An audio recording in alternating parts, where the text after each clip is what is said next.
sé que lo que voy a contarles a continuación es algo que posiblemente tú también has leído o has escuchado o has vivido junto con otras personas, y es lo siguiente. En una ocasión yo estaba con un grupo de personas y estábamos conversando, ¿no? Una de esas personas que estaba en ese grupo empezó a relatarnos la relación tan hermosa que él sostenía con su papá. Y la verdad, varios eventos que él nos compartió sí hacían evidente que este señor fue un gran padre, muy especial. Y al parecer hubo memorias que este hombre que nos estaba relatando la vida de su papá y la relación que él sostuvo con su papá, hubo memorias de esta época del año que fueron como muy profundas para él, muy bellas.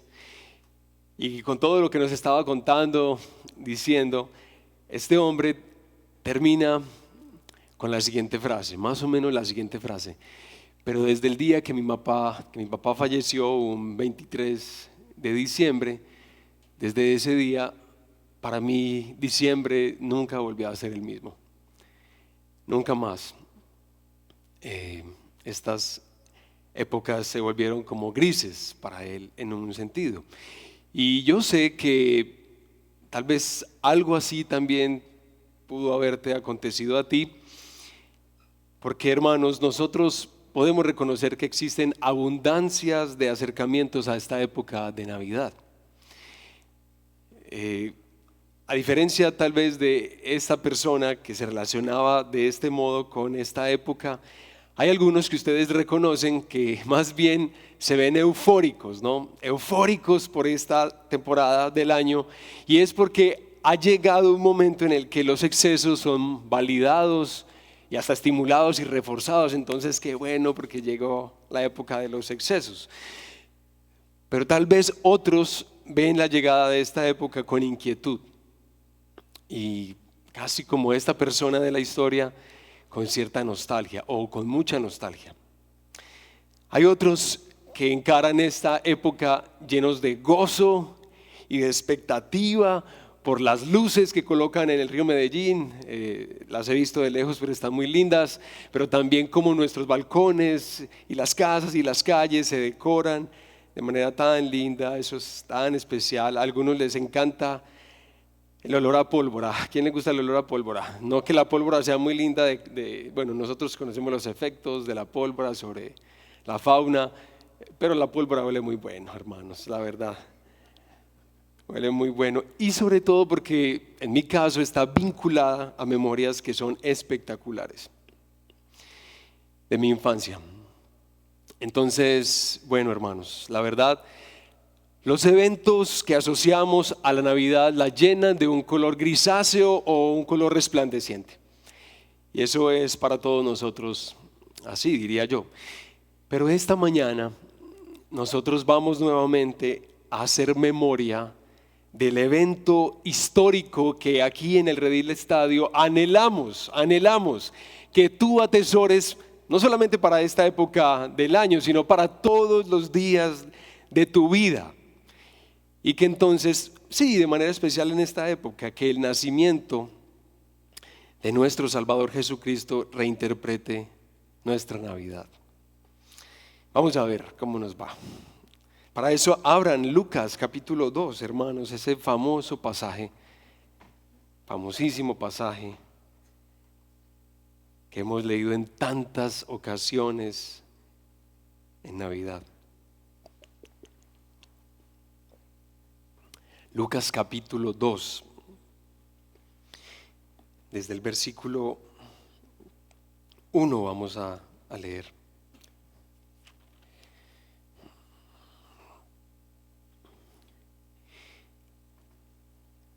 Bueno, y leo la palabra del Señor para todos nosotros, y la leemos, hermanos, en el nombre del Padre y del Hijo y del Espíritu Santo.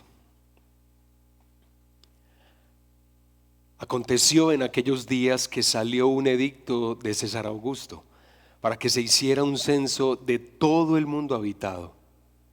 Este fue el primer censo que se levantó cuando Cirenio era gobernador de Siria. todos se dirigían a inscribirse en el censo, cada uno a su ciudad. También José subió de Galilea, de la ciudad de Nazaret a Judea, a la ciudad de David que se llama Belén, por ser él de la casa y de la familia de David, para inscribirse junto con María, comprometida para casarse con él, la cual estaba encinta.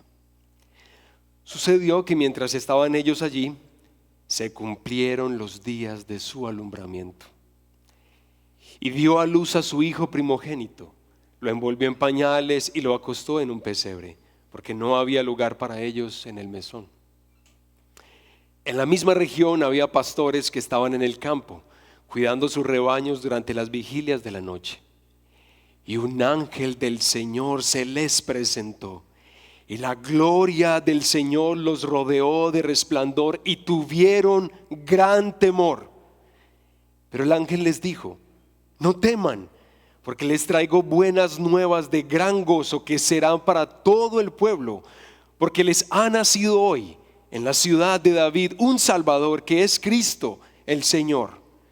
Esto les servirá de señal: hallarán al niño o a un niño envuelto en pañales y acostado en un pesebre. De repente apareció con el ángel una multitud de los ejércitos celestiales, alabando a Dios y diciendo: gloria a Dios en las alturas, y en la tierra paz entre los hombres en quienes Él se complace. Cuando los ángeles se fueron al cielo, los pastores se decían unos a otros: vayamos pues hasta Belén y veamos esto que ha sucedido, que el Señor nos ha dado a saber. Fueron a toda prisa y hallaron a María y a José y al niño acostado en el pesebre. Cuando lo vieron, dieron a saber lo que se les había dicho acerca de este niño. Y todos los que lo oyeron se maravillaron de las cosas que les fueron dichas por los pastores. Pero María atesoraba todas estas cosas, reflexionando sobre ellas en su corazón. Y los pastores se volvieron glorificando y alabando a Dios por todo lo que había oído, todo lo que habían oído y visto, tal como se les había dicho. Cuando se cumplieron los 8 días para circuncidar al niño, le pusieron por nombre Jesús, el nombre dado por el ángel antes de que él fuera concebido en el seno materno. Bien, hermanos, oremos al Señor para someternos a su palabra, para que haya mucho fruto entre nosotros en este momento, por su preciosa palabra y aún a través del frágil medio que Él usa para hablar su palabra. Bueno, oremos al Señor, hermanos.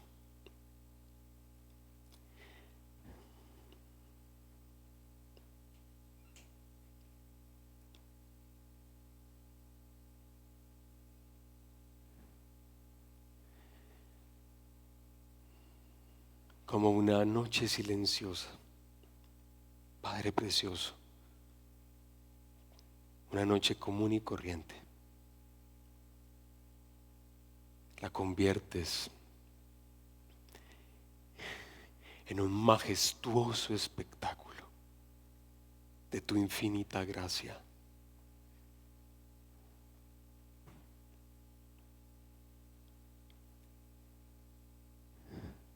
Pero sabes que, Padre, tú sabes mejor que nosotros la distancia que existe entre este evento narrado en las Escrituras y nuestra época. Y conoces todos los prejuicios y los muros y las ideologías, Señor, que han moldeado nuestro pensamiento para que hoy lleguemos a pensar como pensamos.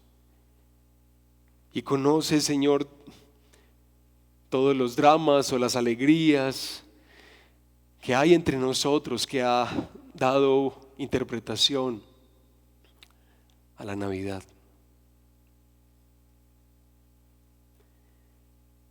Porque tú conoces mejor que nosotros, Señor, este abismo. Es que te rogamos tu ayuda. En esta mañana queremos adorarte, Padre precioso, reconociendo nuestra fragilidad pero reconociendo tu capacidad para traer a nosotros luz, para ver en un precioso pasaje, conocido pasaje por todos nosotros, vida, vitalidad, vigor y esperanza, Señor. Padre, que el nacimiento de tu Hijo Jesucristo se convierta para nosotros en algo más poderoso, más grande, más suficiente para sustentar nuestra identidad, nuestra historia, más que cualquier otro evento que hayamos vivido, Señor. Bueno, mira todo lo que necesitamos de ti, Padre, hoy. No son pocas las cosas. Por eso esperamos en ti. Esperamos en ti. En el nombre de Jesús. Amén. Y amén.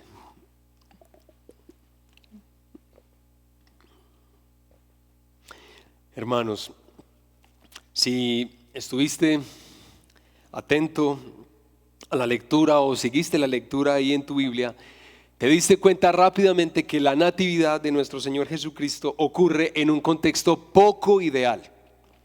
Poco ideal. El Evangelio de Lucas inicia hablándonos de un censo que ha sido ordenado por César Augusto, el emperador romano, ¿cierto? Y que ese censo ha ocurrido justamente cuando Cirenio es gobernador, ¿en dónde? En Siria. ¿Sí recuerdan eso? Bien.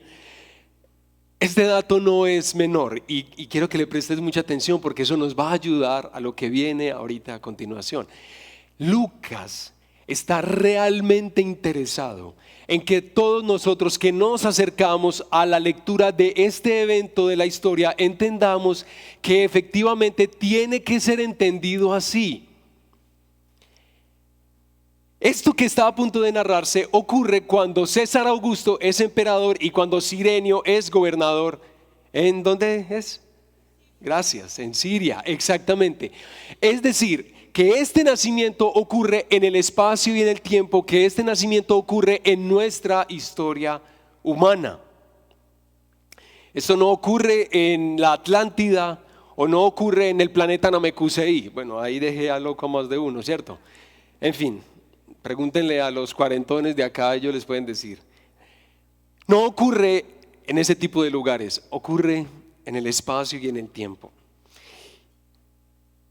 Pero el hecho de que se nos diga que es un censo nos debe por lo menos informar a nosotros que en ese censo todas las personas que pertenecían al Imperio Romano y muy especialmente el sentimiento de un pueblo como el judío recordaba frente a este mandato de César Augusto su estado oprimido. ¿Por qué era que se hacía un censo en ese momento? ¿Por qué se estaba haciendo? Pues ustedes se imaginarán por qué será. Porque los censos ayudan a tener un mayor control ¿sobre qué? Sobre los impuestos. Los impuestos son muy importantes, sobre todo para quien está liderando el imperio. Las arcas deben incrementarse, deben aumentar. Por supuesto, para algunos esto podría ser muy bueno, pero para la mayoría era un recordatorio de esa condición oprimida.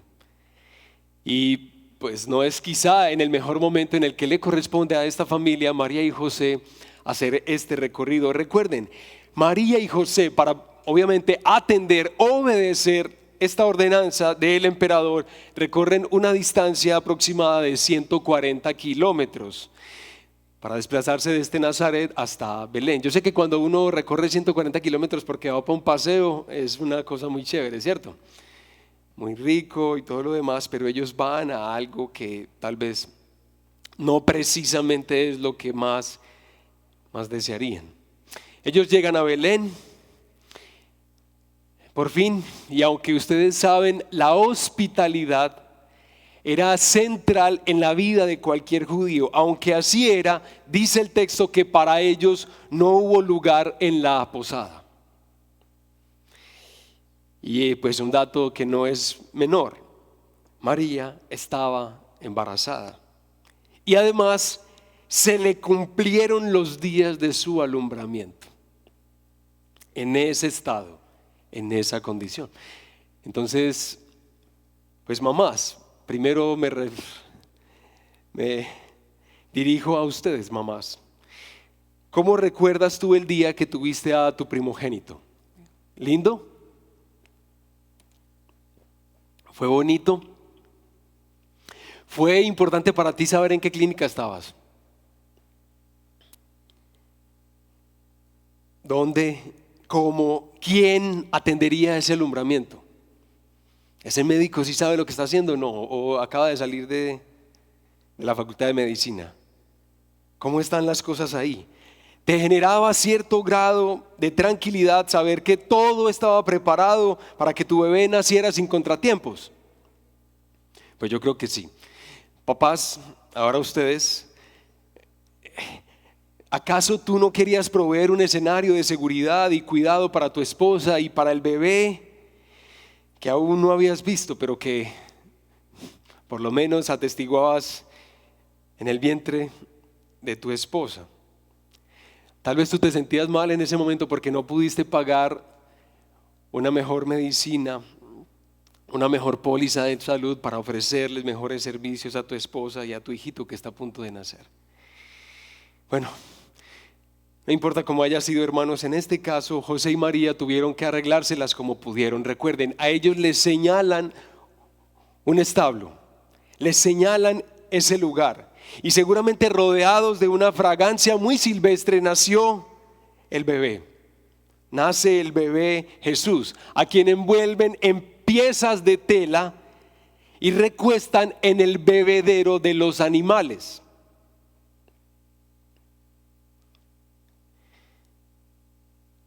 Entonces la pregunta que hacemos es la siguiente: ¿ustedes creen que hay razones para que este día no precisamente sea el mejor de la vida? Claro, la alegría del nacimiento hace que todo pase, sí, pero el proceso no es como muy especial. ¿Ustedes creen que habría razones para que la Navidad se viva con cierta apatía e incomodidad? Bueno, tal vez. Pero resulta, hermanos, que sigue avanzando la noche. Eso nos relata Lucas. Y ahora se nos traslada hasta un lugar donde hay pastores. Y pastores, hermanos, pastores. Ser pastor definitivamente no era un oficio idealizado, de ninguna manera. Yo sé que cuando nosotros leemos las páginas de las Escrituras, particularmente el Antiguo Testamento, nosotros vemos que ser pastor está asociado con los patriarcas, y que ser pastor está asociado con un rey tan especial como el rey David. Y aunque el Señor mismo es descrito como nuestro pastor, y por tanto entonces nada nos faltará. ¿Recuerdan, cierto? Sí. Aunque eso es verdad, todo eso es así, este oficio de ser pastor era un oficio menospreciable. Para ese contexto del primer siglo, los líderes religiosos los tenían por poca cosa debido a su ausencia de la vida ceremonial del pueblo. Y escuchen lo que dice uno de estos estudiosos del contexto cultural del Israel del primer siglo. Dice lo siguiente acerca de los pastores: eran gente tan miserable que siempre estaban dispuestos a robar, por lo que no se podía confiar en ella. Hasta ahí la cita de este hombre. Bueno, allí estaban estos pastores, en el anonimato, como otra noche más en la que pastorean, tal vez con la posible sensación de irrelevancia en sus vidas, en una noche como cualquier otra noche que se pudiera vivir en el campo. Sin embargo, hermanos, para estos pastores, esta noche ya no sería como cualquier otra noche. como tampoco debía hacerlo para María y José, lejos más o menos, bueno, más bien cerca tal vez de donde ellos están. Tampoco lo sería. ¿Por qué? Porque el nacimiento más crucial, profundo y trascendental había ocurrido en ese humilde y desconocido rincón del mundo.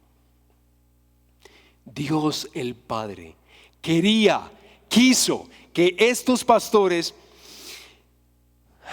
pudieran conocer de primera mano lo que había acontecido, lo que había ocurrido. Entonces dice el pasaje: sucedió que un ángel se les apareció y la gloria del Señor los envolvió en su luz. Esta gloria que se estaba mencionando acá, tienes que pensarla como el peso. Esta gloria de Dios es como el peso, o es como la dignidad, o es como la majestad, o es como la grandeza de Dios. La gloria de Dios que se manifiesta en este momento frente a los pastores es la misma gloria que se ha manifestado en otros momentos del Antiguo Testamento, cuando Dios se ha propuesto mostrarle al pueblo sus propósitos redentores. Él está a punto de hacer algo espectacular y la gloria de Dios se manifiesta.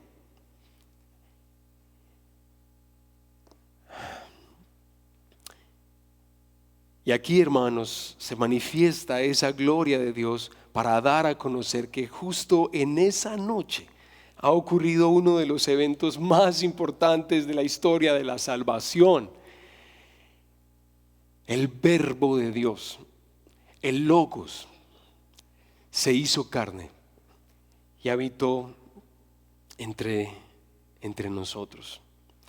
Bueno, los pastores están aterrorizados, eso es lo que dice el pasaje, están aterrorizados, pero su terror a la presencia de Dios sería reemplazado por mucha alegría. ¿Y por qué ellos deben experimentar y por qué de hecho experimentan esta transformación? Porque, hermanos, se les dice lo siguiente: hoy en la ciudad de David les ha nacido un Salvador, que es Cristo el Señor. Oiga, en un solo versículo, tantas palabras hermosas, impresionantes. Salvador, Cristo, Señor. Es decir, Soter, Christos, Kyrios. Soter y Kyrios era la forma regular en la que para ese momento se le llamaba al emperador. Así era como al emperador se le daba culto también. Pero aquí ha nacido uno que es Salvador, realmente lo es, que es Cristos, el ungido de Dios, y que es Kyrios, es el Señor de toda la tierra. Bueno, escuchan eso y estos hombres que están medio anonadados e impactados salen en busca del bebé y seguramente buscando entre los establos, pero finalmente lo encuentran y anuncian a todas las personas que posiblemente ya están acompañando a María y José después de haber tenido a su bebé. Están ahí y ellos les relatan lo que acaban de ver y lo que acaban de escuchar, y la multitud, o más bien el grupo de personas que está ahí con ellos, todos se maravillan, todos se maravillan, todos se maravillan. Hay tremenda alegría en todos: María, José, los pastores y aún aquellas personas que están ahí presentes, hermanos. Hay mucho gozo y alegría. ¿Por qué? La pregunta es ¿por qué? Hay mucho gozo y alegría. La pregunta es ¿por qué?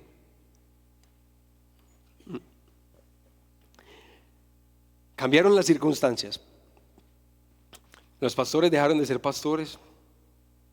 Se les ofreció nuevo empleo.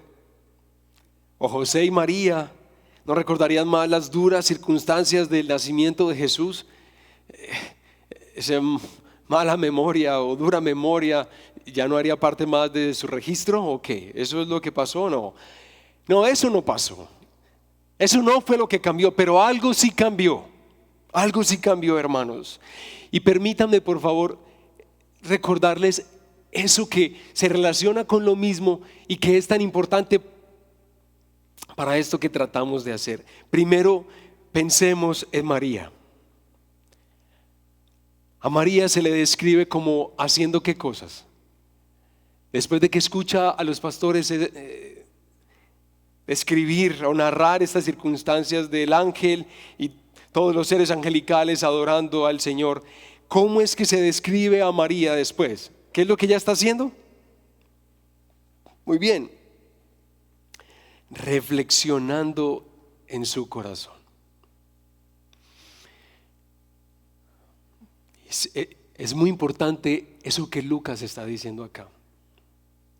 María está reflexionando en su corazón.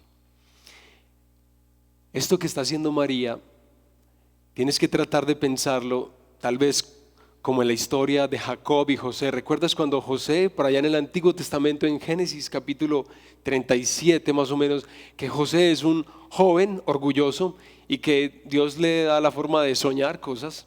¿Recuerdan cuando él está contando el sueño a sus hermanos y a sus padres en esa ocasión, y que su papá se enojó y sus hermanos más todavía porque le tenían envidia? Pero el texto dice que Jacob, justamente esto mismo, guardó estas cosas en su corazón, meditó en ellas, reflexionó en ellas. Cuando se nos está describiendo a María de esta manera, Lucas está tratando de señalarnos algo muy importante.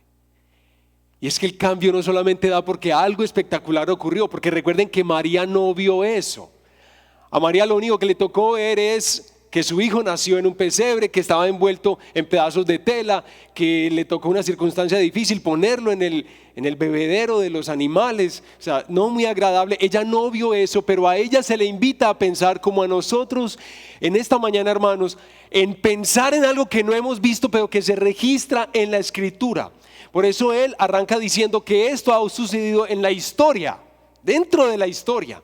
Porque los eventos de la historia son para ser pensados, y a María le tocaba reflexionar y guardar en su corazón esto que había sucedido. Es decir, hermanos, a María le tocaba empezar a hacer detenidamente ese ejercicio mental de pensar aquello que se le había dicho en el pasado a ella cuando se le anuncia que ella sería la mamá del Salvador, pero también cuando ella posiblemente está recordando los salmos que aprendió de niña o que escuchaba, todas esas historias del Antiguo Testamento y que hablaban de la venida del Mesías. Ella está haciendo ese ejercicio mental, reflexionando detenidamente y guardando estas palabras en su corazón.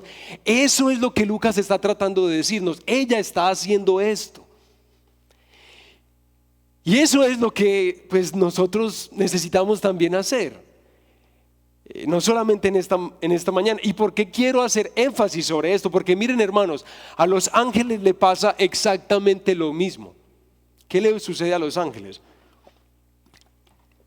Miren, hermanos, los ángeles son testigos de una impresionante manifestación en los cielos. Ustedes han visto por ahí los videos de los drones que están poniendo a funcionar, miles de drones para formar imágenes en el cielo. ¿Sí los han visto últimamente o no?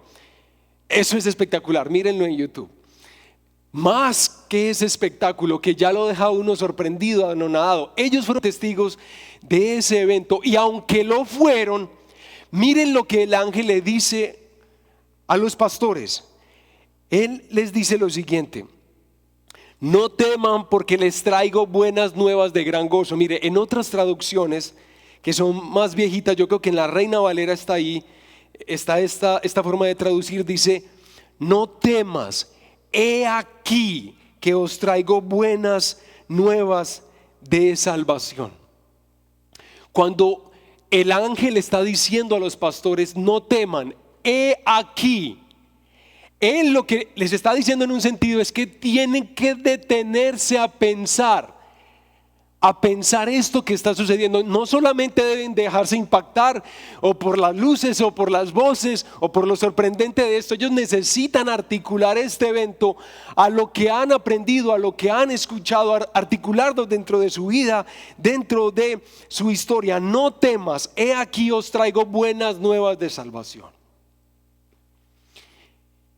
Y miren, uno diría, pero es que a ellos les quedó más fácil porque ellos fueron testigos de ese evento y por eso salieron llenos de gozo. No, el ángel les está diciendo, he aquí, tienen que pensar en esto. Esto se les va a volver paisaje. A la vuelta de una semana ustedes van a recordar esto como un evento muy lindo, pero no les va a cambiar el corazón. Ustedes necesitan pensar en esto que está ocurriendo acá. ¿Qué es lo que ellos deben pensar? Se les dice, se les ha traído buenas nuevas de salvación. Ay, hermanos, qué espectacular es esto. Dios, para estos hombres sencillos, otra vez, con el oficio que tenían, para estos hombres Dios prepara algo espectacular. Para estas personas prepara algo espectacular. Pero lo espectacular no es en sí la manifestación. Lo espectacular también es el evangelio de la gracia. A ellos se les anuncia las buenas nuevas, el evangelio de la gracia que ha llegado a nosotros con el nacimiento de Jesucristo nuestro Salvador, Señor, ungido y Cristo. Buenas nuevas, buenas noticias de que, hermanos, ay, qué preciosas son las buenas noticias de salvación. Lo primero que los ángeles tenían que aprender y pensar, hermanos, y reflexionar es que ellos qué hicieron para que Dios los tratara de esa manera. Díganme primero, partan de ahí. No fue a los profesionales de la religión, no fue ni siquiera a los eruditos ni a ninguna de esas personas a quienes Dios les muestra esto. Es a ellos, a estos pastores. Ellos no han hecho nada para que Dios les dé lo que les ha dado y les manifieste lo que les ha manifestado. El evangelio, las buenas nuevas parten de ahí, de que todo lo que Dios se ha propuesto hacer sobre el ser humano al enviar a su Hijo es por gracia. Es por gracia.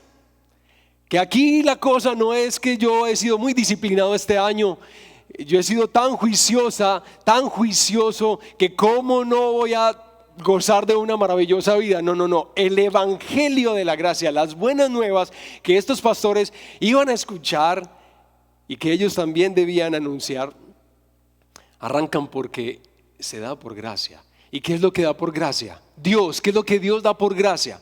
Lo que Dios da por gracia es la historia, el cambio de nuestra vida, el cambio de nuestra historia personal, el perdón, la salvación, ser sacado de una condición de esclavitud y de miseria. Miren, ese es el problema más grande que nosotros tenemos y tal vez necesitas ir a tu casa a conectarte un poquito más con esto. Dios está diciendo con el nacimiento de su Hijo Jesucristo que ahora Él ha venido para hacer posible que los seres humanos reciban lo mejor que Dios podría llegar a darles y que a ningún ser humano, no importa de dónde provenga, no le falte lo que Él quiere darle, que es lo mejor.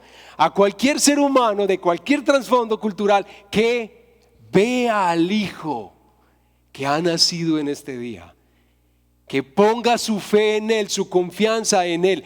Dios se ha propuesto bendecir al ser humano con todas las riquezas de lo que significa ser un hombre o una mujer benditas de Dios. Y eso solo va a ser posible porque ese niño nació esa noche. Porque no nació ese niño. Es decir, ya tú no tienes que basar tu futuro, tu esperanza, tu identidad en lo que has logrado, en que tienes una buena familia, en que has sido un buen profesional o simplemente que has arruinado toda tu vida y has hecho todo lo peor. Ahora Dios te da un nuevo enfoque, una nueva historia, un nuevo comienzo. Él va a darte lo que Él quiere darle a los suyos, a los que gozan de su buena voluntad, lo mejor, y se los va a dar porque confíen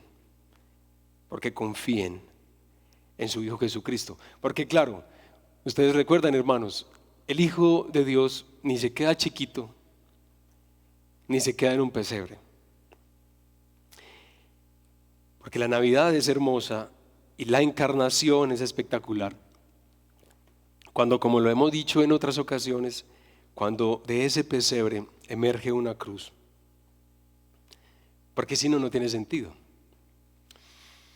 Porque estas buenas nuevas de salvación que se les anuncia a los pastores, esto que a uno, que uno podría anotar todo el listado de por qué Dios tiene miles de razones para yo no ser un bendecido suyo, que yo tengo claridad en mi mente, por qué a pesar de que eso es así, Dios es capaz de darme lo mejor. No porque su Hijo Jesucristo nació, porque su Hijo Jesucristo nació, pero para poder recibir lo que Dios quiere darle a los que gozan de su buena voluntad, sería necesario pagar por ellos. Porque si ustedes son como yo, ustedes están muy mal. Delante de Dios estábamos muy mal. Pero ahora estamos en un lugar que nosotros no entendemos, hermanos, todavía. Pero que podemos y somos invitados a meditar, a pensar. El Hijo de Dios viene en esta noche preciosa y Él afirma su corazón y sus ojos hacia su futuro, o por lo menos hacia su futuro cercano, que es la muerte de cruz. Una muerte que obtendría un espectacular fin y propósito para todos los suyos: tener esperanza, tener vida, y que nuestra esperanza y nuestra vida no esté determinada por simplemente el santo ejercicio de mi vida, sino el santo ejercicio de la vida de este que ha nacido. Es decir, hay muchas cosas que María tenía que pensar, hay muchas cosas que los pastores tenían que pensar para poder que esta noche no fuera como cualquier noche, para que ahora las formas en las que nos relacionamos con ese recuerdo o con nuestros recuerdos no fueran los que determinaran lo que pensamos de Él. No, que ahora sea un evento más poderoso, más hermoso, más suficiente y más glorioso que nos sustenta la vida. Bueno, hermanos, tal vez ustedes cuando escucharon ahora, si por ahí estaba el título de este sermón, por ahí está, no está, no importa. Bueno, hermanos, creo que le llamamos el nacimiento que reinterpreta la Navidad, ¿cierto? Bueno, ahí está. Bueno, gracias. Entonces, posiblemente tú cuando lees ese título, tú dices, eso es redundante. Cuando menos es redundante. El nacimiento que interpreta nuestra Navidad, ¿cómo así? Nuestra Navidad, la nuestra, la de quienes estamos esta mañana acá. Porque, hermanos, yo la verdad pienso que para muchos la Navidad, es decir, esta época de diciembre y su asociación a la Navidad, está tan desdibujada y que la verdad aún en nuestra inconsciencia opera así. La Navidad es otro montón de cosas y entre ellas como que recordamos algo por ahí, pero puede ser que por diversas razones tú no estás muy bien y no llegas bien a esta época del año, y posiblemente tienes sólidos argumentos para que esta no sea una buena época para ti, posiblemente. Pero oro y oramos, hermanos, para que este nacimiento, esta natividad, se convierta en el evento que reinterpreta la forma en la que nosotros vivimos esta época, pero también todos los días de nuestra vida, ¿cierto? Cada día de nuestra vida. Esta semana, hermanos, yo estaba viendo una película tan triste. Uy, hermanos, no vean películas tristes Bueno, hermanos, película tan triste. Y llegó un momento como que estaba casi en el creyendo de la desesperanza. Y bueno, yo soy un poquito emotivo, y entonces yo viendo ahí, metido en esa historia, yo sentí una cosa tan triste, tan dura. Qué triste es, hermanos, ¿y cómo les parece que me da por inclinar un poquito los ojos sobre la misma mesa del televisor y ahí veo el pesebre? El pesebre. Y por la gracia de Dios viene a mi memoria todo lo que ese pesebre representa, significa, y me cuenta a mí. Y eso es una cosa poderosísima, hermanos. Que tú de un instante a otro experimentes el cambio de tu estado emocional, de un momento a otro. La forma en la que lees aún esa propia historia, por algo que yo no vi. Yo no fui de los pastores, pero que se me cuenta en las páginas de las Escrituras. Es lo mismo que deseo para todos. Que el nacimiento de nuestro Señor Jesucristo, hermanos, coloree toda nuestra vida, y de manera especial esta época de Navidad. Que recuerdes que en este nacimiento vemos, digamos, el inicio de la vida de nuestro Salvador, que de manera decidida llegaría a la cruz a morir por mí para que yo tenga un futuro, y que mi futuro no esté determinado por mí, por mi estupidez y mi insuficiencia, sino por mi Salvador. Por eso, hermanos, es que recordar lo que Jesús, recordar la manera en la que Jesús nació, nos llene de alegría y nos ayude a pensar distinto en cualquier momento, hermanos.